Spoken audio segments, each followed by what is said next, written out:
साल 2025 का बजट पेश होने से पहले ही केंद्र सरकार ने केंद्रीय कर्मचारियों को बड़ी खुशखबरी दी है। गुरुवार को मोदी सरकार ने 8वें वेतन आयोग के गठन को मंजूरी दे दी।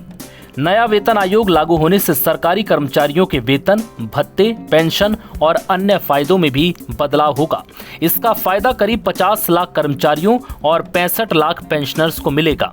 केंद्रीय मंत्री अश्विनी वैष्णव ने इसका ऐलान किया। दरअसल वेतन आयोग हर 10 साल में गठित किया जाता है। 7वां वेतन आयोग साल 2016 में लागू हुआ था। इस हिसाब से 1 जनवरी 2026 से नया वेतन आयोग लागू होने की उम्मीद है। नए वेतन आयोग के जरिए अर्थव्यवस्था में 2 लाख करोड़ रुपए आने का अनुमान भी जताया गया है। आइए अब आपको बताते हैं कि इस फैसले से सैलरी, पेंशन, ग्रेच्युटी के साथ साथ क्या क्या बढ़ेगा। 7वें वेतन आयोग के तहत हायर ग्रेड वाले सेक्रेटरी लेवल के अधिकारी की बेसिक सैलरी अभी 2.5 लाख रुपए है।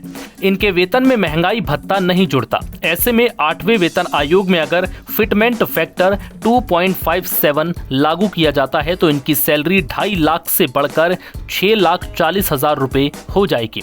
इसके अलावा सरकार की तरफ से तय ग्रेच्युटी की अधिकतम लिमिट 30 लाख रुपए से नहीं बढ़ाई जाती तो इसमें किसी तरह का बदलाव नहीं होगा। 7वां वेतन आयोग लागू होने पर केंद्रीय कर्मचारियों की पेंशन करीब 23.66% तक बढ़ गई थी। इससे पहले 6ठे वेतन आयोग के तहत पेंशन में 14% का इजाफा हुआ था।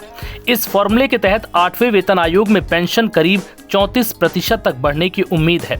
उदाहरण के लिए अगर किसी रिटायर्ड अधिकारी की बेसिक पे 80,000 रुपए है तो उसे 40,000 रुपए पेंशन मिलती है।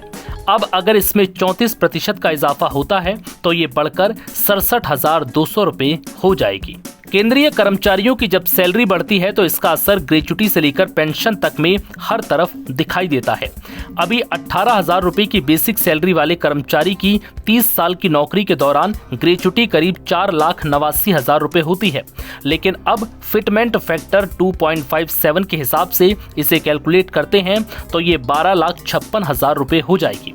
दरअसल ग्रेच्युटी की कैलकुलेशन आपकी अंतिम महीने की बेसिक सैलरी और महंगाई भत्ते के आधार पर की जाती है। नियम अनुसार केंद्रीय कर्मचारियों को 24 महीने के बेसिक वेतन के बराबर होम लोन 8.5% की ब्याज दर पर मिलता है। 6ठे वेतन आयोग में ये लिमिट 7.5 लाख रुपए की थी, जिसे 7वें वेतन आयोग के तहत 3.2 बढ़ाकर 25 लाख रुपए तक कर दिया गया।